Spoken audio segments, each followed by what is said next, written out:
Hi everyone, I'm IJ, like in the English alphabet, HIJK, the IJ there, and I'll be presenting Phishing and Education, applying security principles during the pandemic. So essentially, I'll just be narrating a story, short introduction of who I am. This is my credentials. So anyway, without further delay, let's begin. So currently, this is the situation about cybercrime. Ordinary people are victims of phishing and criminals steal money. And the thing is, the ordinary person is under attack. And what can we do as an industry or as a cybersecurity professional? And how can we protect the ordinary person? So, like I mentioned, I'll be narrating a story, and this is based on a story way back 2020 or last year. So, anyway, just a disclaimer, express written approval was given by the recipient of this phishing email. So I could show the following slides. And this is just an analysis of what happened during that specific day. We are not stepping on anyone's toes, or we're not pointing any fingers. So let's begin. So I assisted the victim during that time in recovering the artifacts and preserving the evidence. So in case that they would want to proceed to a court and file a case, or it gets to that point, then they could present hard evidence. So anyway, it all begins with this phishing email. So I performed email body analysis, and it was received on Friday, August 28, 2020, and the email appears to have been sent by a university student. So there is a clear intention to deceive because it was impersonating a local bank in the Philippines. And it also concealed a malicious link. So from here on out, I will just focus on the summary of findings. And on each and every portion of my analysis, I'll be listing down here my observations, the facts and the presumptions and the timeline of events. So next, from the mail body itself, I just accessed the phishing URL. So from here, I just copied it from the email and pasted it on the browser, and inspected what's in the phishing link. So what I just did is traverse the URL path and observe the results. So from here, we could see that there is a directory listing, and this is true for majority of compromised servers used in phishing campaigns. You would see that directory listing is enabled, and in some cases, you would be able to download the phish kit. Unfortunately, in this case, there is no phishing kit, but we observed that there is this last modified time. So we just list that down, and also a possible point of entry, which is obsolete software. So when I checked that header, the Lightspeed web server, uh, I could presume that it was this exploit that was used to compromise that. And because when I traversed again, I saw a admin panel, there's two possible conclusions or two possible presumptions. So there could be default credentials were used, or using the exploit that was mentioned earlier, they were able to download maybe a PHP file that contained the username and password for this login page. So moving forward, we could see it's a legitimate company. So these are the presumptions during my analysis. So there is a threat actor, and they knowingly obtained unauthorized access to this server, and they uploaded their phishing kit, their phishing page, and they leveraged their access on this server on a phishing campaign. And this company, when I did a quick lookup, it was located in Ghana. So this is important because if we convert the time zone earlier from from the phishing link to the Philippine time zone, it turns up to be 8:03 a.m.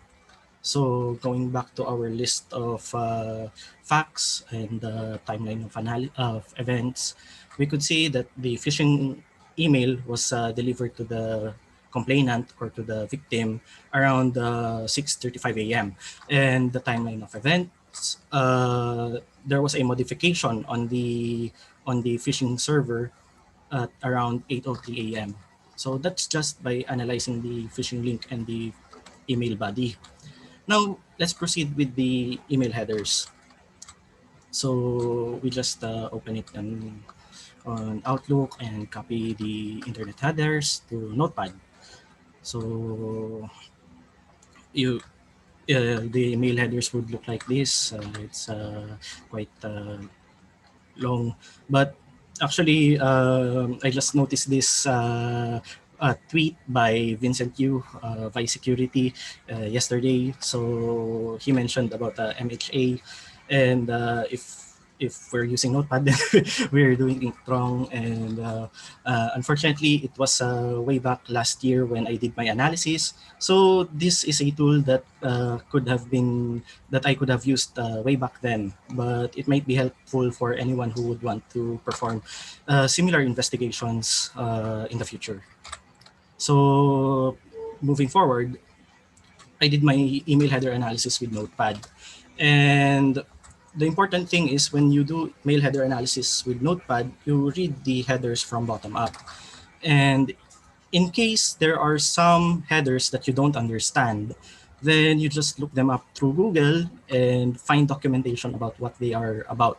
And we just list them there. So in this case, we saw X4Front anti-spam report, and we could see that its category here is set to none, which implies that the mail server or Office 365 considered this email as legitimate, and it was a phishing email, so it passed through their servers.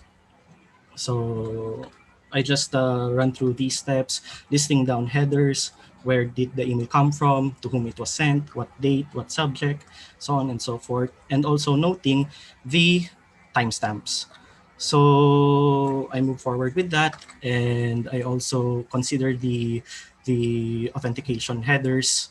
So this authenticated received chain, which actually focuses on three security protocols used for email security, which is DKIM, DMARC, and SPF. As we can see here, they all passed. So DKIM passed the check, SPF passed, DMARC passed, and it just implies that the originating domain is actually where this email came from. So I won't bother you so much with the specifics of email security, but if you want a quick reference, it's here. So there's that. Okay. Then essentially we just follow the mail flow. So based on our analysis, there's an Amazon EC2 server, which we can presume is the phishing server or mailer, and they logged onto Office 365 to send out their phishing emails. At this point, we only have so much information.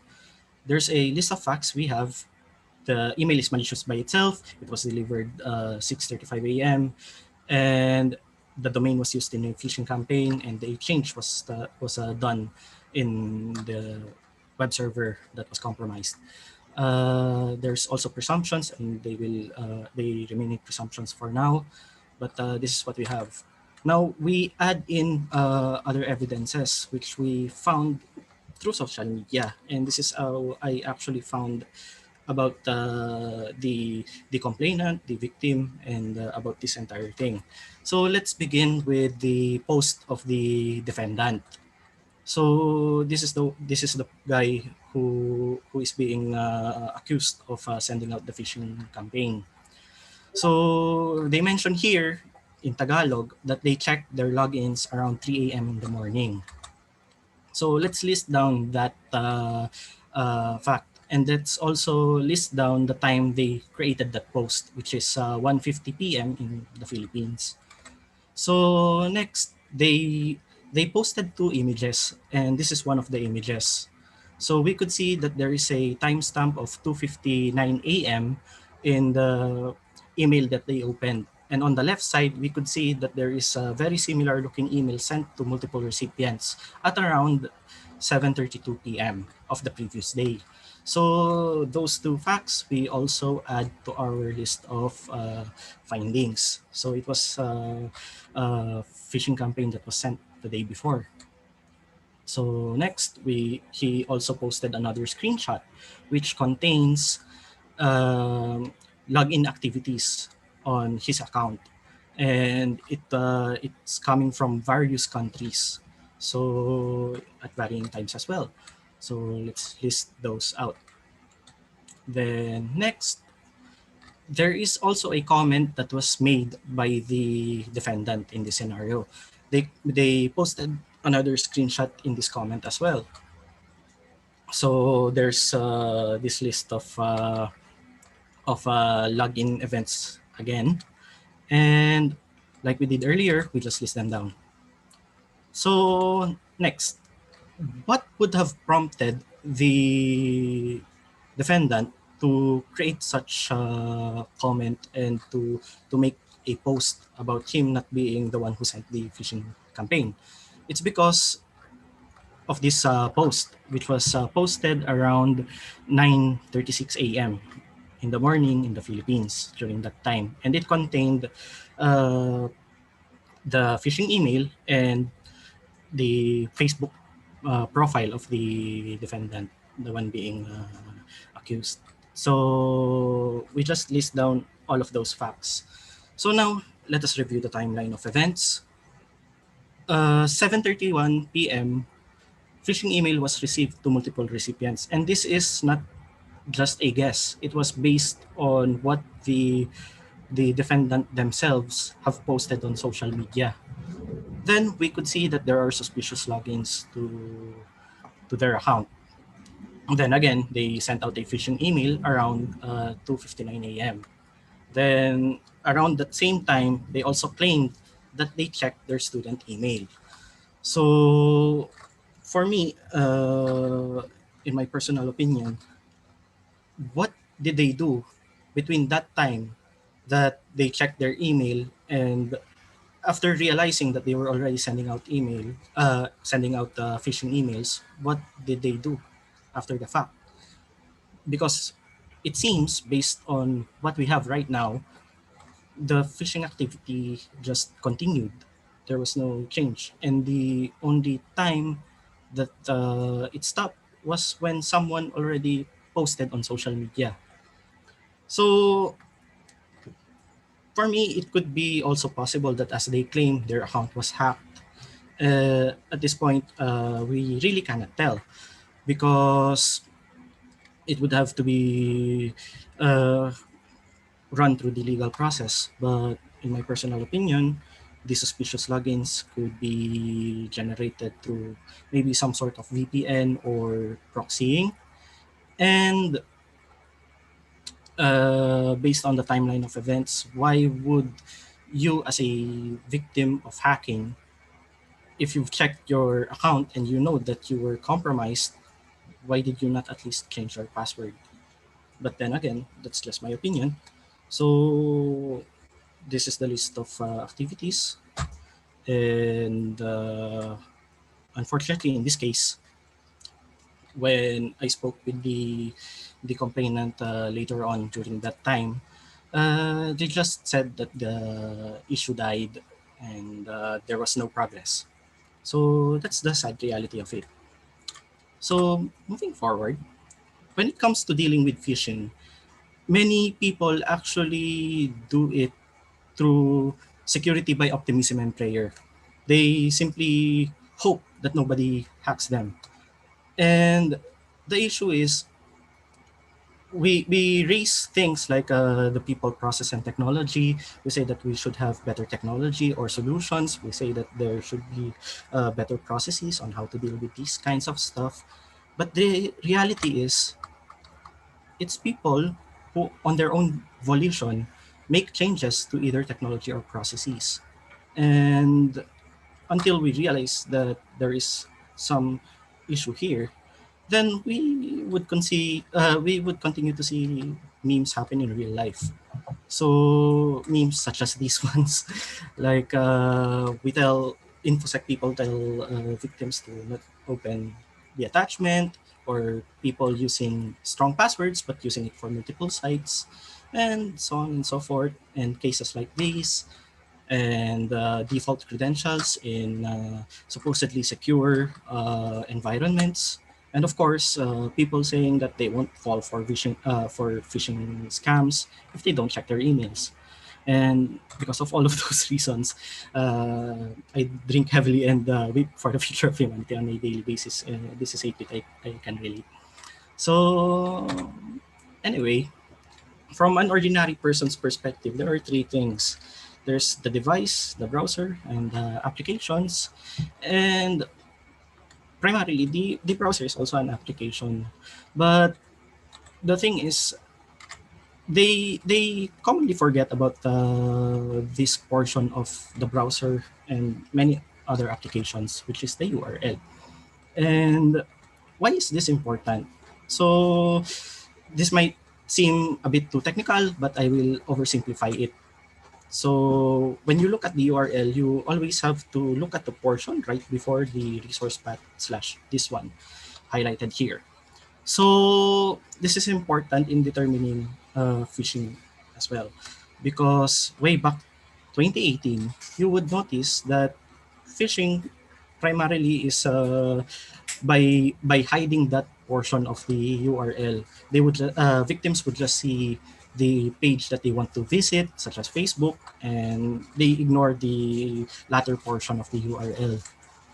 And in some cases, like in this case, it's not actually the organization, but rather another website that they are browsing. So that advice is really important, and it still applies today. But right now, it's becoming more and more brazen, because right now we not only have to look at the URL, we also have to watch out for intent. So why is that? Because criminals are not actually just exploiting the technology that we use, but rather they also exploit our vulnerable human nature. So they exploit our ignorance, our lack of understanding of the technology we're using, and of course, our basic instincts, our greed, envy, impatience, etc. So how does that happen? For instance, here we see here a page about mass liking on Facebook. They claim that they would like your posts with a lot of accounts if you just put your username and password. And the same goes for this one, but for here it looks like they're not even trying, because you would see it's hosted on sites that google.com, but it claims to be a Facebook security checkpoint. And if you look at the URL that it redirects to, it's a totally different page. So, point being is that from my personal observation, criminals are capitalizing on the fact that most people are too lazy to read the fine prints. And this is a sample and a very practical one. It's a phishing email received by my father. So, what you can do on a mobile device, and actually I'm not sure if many are aware, but you could actually see the URL by just holding the button, such as here. If you long press, you would be able to see the URL itself. And to simplify the analysis of this one, I just opened the URL on a web browser on my laptop, and as you can see, it redirects to a totally different page. So now it also presents you with a quiz that is super easy. You could solve it in under 30 seconds. And afterwards, you are given the option to choose your price. But if you will observe the link, whether you choose the Samsung or the iPhone 12, it just redirects you to the same link. Then, of course, if you check the comment section, it would say that it's legitimate, because it's intended to make you believe that you actually want something.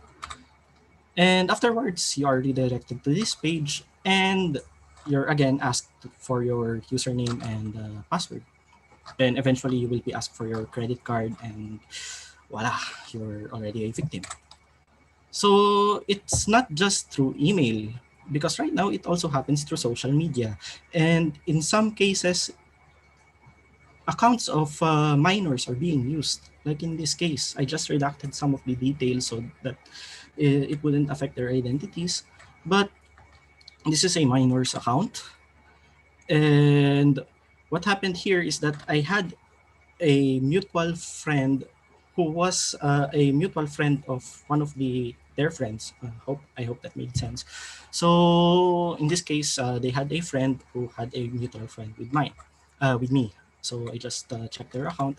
But the issue here is that they were creating a group and they were sharing this link. And the context of their message is that there is a scandal regarding adultery. And I'm not I just find it quite ridiculous why a minor would post something like this. So the thing is, it's most likely that their account has been compromised through maybe a different website or whatnot. But the point is, criminals are taking advantage even of minors, and they follow no rules. So I visited that website. Uh, this is how it looks. And if you click, you are asked for your username and password. And I just did what I did earlier, tried to traverse the URL, see if I could find anything else, and there was nothing. So what the page actually does is just accept any username and any password. It doesn't even validate. And afterwards, it will redirect you to a porn website. So that's it. That's what they do.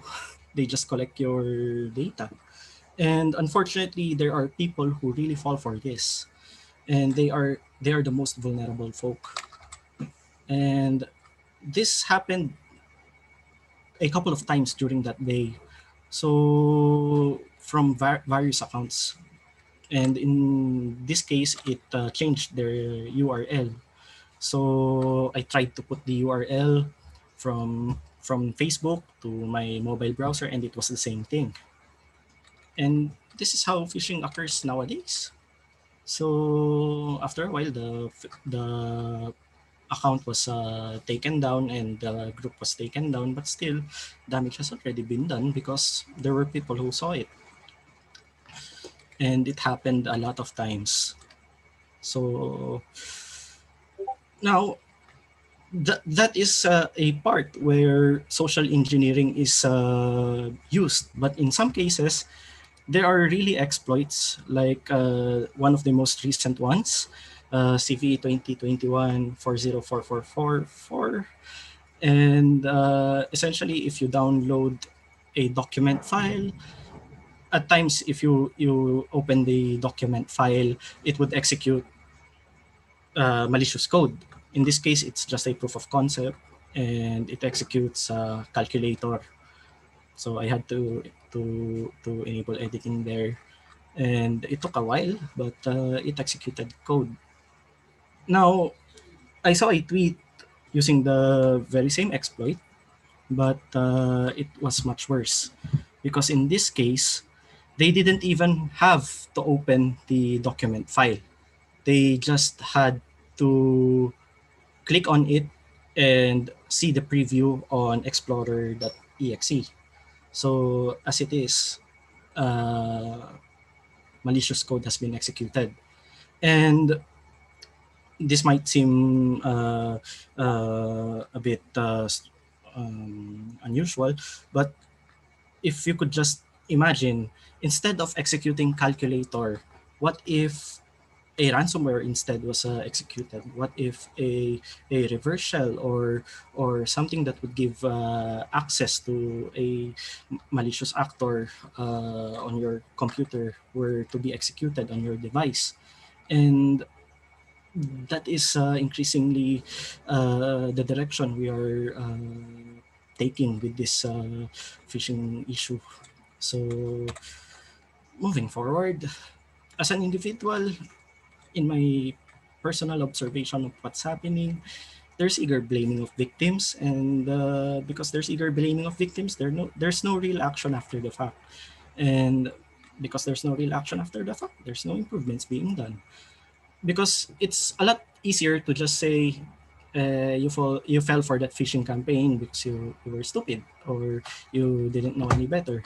But until something similar happens to us, then we only realize that hey, we could all be vulnerable to this, and it doesn't really help that we just blame the victims for that. But it's my only personal observation of what's happening. So, as an organization, what can we do to mitigate phishing? So, of course, we could follow playbooks, and it's a good practice. But playbooks alone, actually, this is one procedure I used to perform when in one of my previous companies. But from my own personal experience, of course, you could do block the malicious sender, you could block the malicious URL, and you could reset the passwords of compromised users. But after that, it comes to a point whether the organization will pursue the threat actor or not. And in some cases, an organization will have to consider its financial capabilities or whether to pursue a case or not. And we all know it takes a very long time. So even if you at times have evidence, it might be more practical for an organization to just leave it be and continue on with their business. And that's where point seven comes, go to a corner and cry. So I hope that doesn't really happen that much. But anyway, so as an organization, what's important is to really make people aware of legitimate avenues or references to your organization and make people understand how you do business. It's important that we do this as transparently as possible and to be as proactive as possible in doing this. And how can this be done? Because way back 1984, there were already domain standards. There's a specific domain for government institutions, for educational institutions, for military, for commercial companies, etc. But let's consider one of the cases in the Philippines. So, for instance, this one, NLRC. So, they created a Facebook post and it shows that their sheriffs or their employees use Gmail accounts. And the issue here is that they are using a format. So, sheriff, then the last name. Sheriff, then the last name of their employees, of their sheriffs.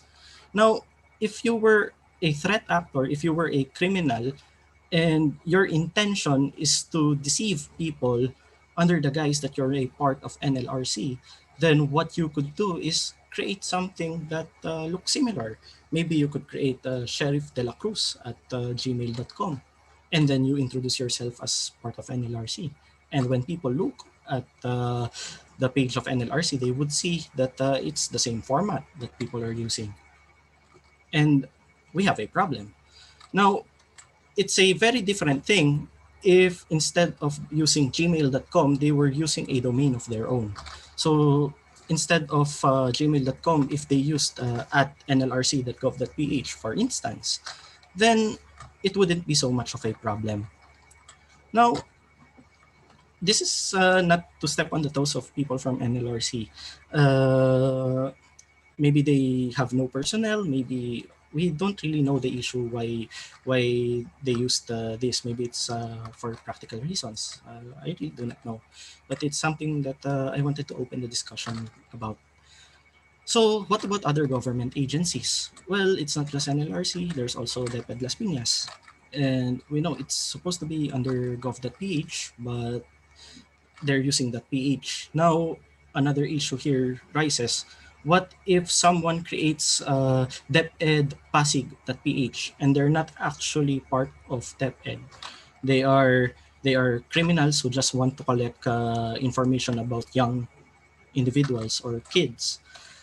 Then we have a much bigger problem, and that's where that's where making people aware of legitimate references to your organization matters. Because if let's say we just use this What's stopping a criminal from creating DepEd Pasig, DepEd Sukat, or any other location in the Philippines, pretending to be part of the government that they are not? So, to the defense of government, and there are already policies and rules on how they could create these. There's a procedure that is already published, and they could easily perform this. So, for instance, gov.ph domain registration, they could easily do this. And what about educational institutions? Well, they could also do the same thing through a different service. So it's just a matter of being proactive, really. For private entities, well, they could do something similar. Maybe if they're Philippine-based, then they could use com.ph or register.ph domains and whatnot. So the point is, make the organization or your domain really known to the people you are sharing with. So my point here is that there will never be a solution to phishing or this problem in cybersecurity unless people acknowledge that there is a problem. And at times, people listen not to what is being said, but on how, where, and when it was said. So this is one tweet that I saw earlier, and I could totally relate because a career in cybersecurity, as Kevin mentioned here, is basically standing on a bridge and watching it burn down, which feels like being quite a lonely voice. And really, it's something that I could relate to. So, which brings me to our school. So, how did we apply security principles during the pandemic and all of that? So, originally, the school wasn't the way it is about a year ago. We used to have an old website, which is this one. It was actually given to us by a parent, and we already forgot the credentials to managing this free Weebly website. But we're taking steps for that. So anyway, Covenant of Grace, it's a church ministry founded by my father and mother. It's a non-stop non-profit organization, and it's a traditional school, which means that way before there was very minimal or very limited use of technology, and the way education was delivered to students is hands-on. There was face-to-face interaction between the teachers and the students. And I was not really involved in this until relatively recently, which is last year. So it is not a charitable institution, but we do charitable work. So anyway, the challenges of the school during the pandemic was primarily the school earns through tuition fees and other school fees. So during the pandemic, we were really hit hard, and the school earned nothing. But of course, we still have to spend in the maintenance of facilities, equipment, the salary of teachers, and all of that. And there were drastic measures to cover large overhead costs. So another thing is that since face-to-face interaction is prohibited, we had to transition to remote learning to somehow still be able to instill in students education, the value of education. So one thing is that the teachers also need to adapt, and the teachers being the layperson uh, who is quite reluctant in using new technology, it was quite important to understand for us how they perceive the purpose of technology, whether they perceive it as a hindrance, which they cannot use. In that case, they wouldn't be motivated, or if it's a tool, then they could be creative in its use. So one of the things is that we had to consider what platform we should use. And another is that how can we educate both the teachers, the parents, and the students to use the platform that we will choose. While nothing beats the original form of education, which is face-to-face interaction, the next best alternative is remote learning. One positive thing, although it's um, one positive thing about the pandemic, although the pandemic itself is very negative, it's that parents became more involved with the education of their children because they they actually have to be there when setting things up as well. So of course we decided to continue with the school because rather than let the students stagnate and their maturity be hampered, we did our best to do what we can given the current situation. So with any other profession, it's best to really develop the ability to continuously learn. So actually, we were able to make our transition surprisingly in under a month. So 3 weeks before classes started on August 24, 2020, this is what we already were doing. So we were actually using G Suite Basic, and we were originally planning to use G Suite back then. But we had multiple issues. For one, how do we ensure that the students are actually the ones who attend the class? And what we mean by that is how do we deal with students who create emails such as soulbreakers123 at gmail.com. So it would be problematic if everyone is using a pseudonym during classes. So another is that way back then, Zoom had a 40 minutes per session limit. So on top of all of these, how can we deal with these issues with limited resources? So 2 weeks before the classes, we considered two solutions, Office 365 and G Suite. They offer a solution to our problems, but we opted to use Office 365. It's not to promote Office 365 or Microsoft in any way. It's just that during that time and the way the situation developed for us, that was the logical option for us during that time.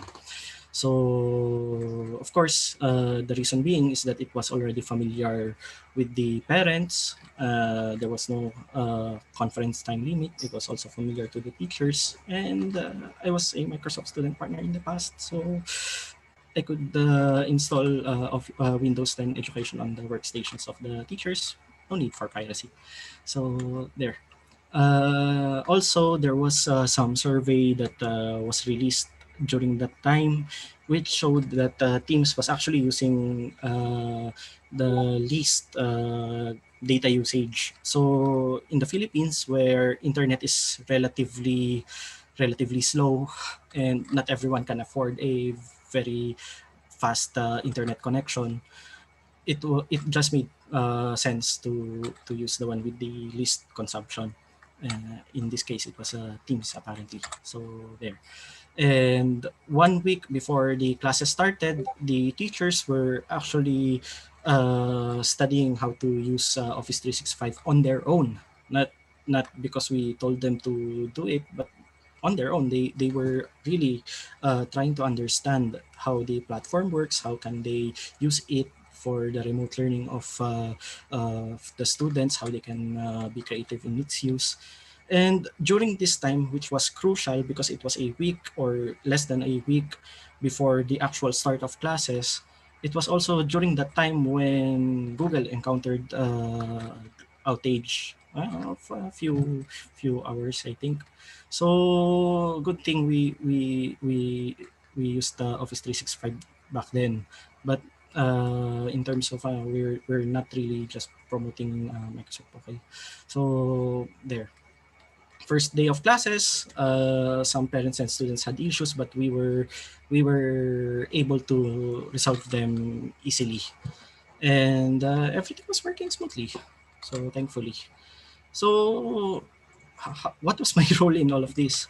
So there's quite a lot of there that I listed, but essentially it's just 4 points. I wanted to avoid problems. I wanted to make things work as intended, make things operate securely, and if in case there are issues, we could resolve them immediately.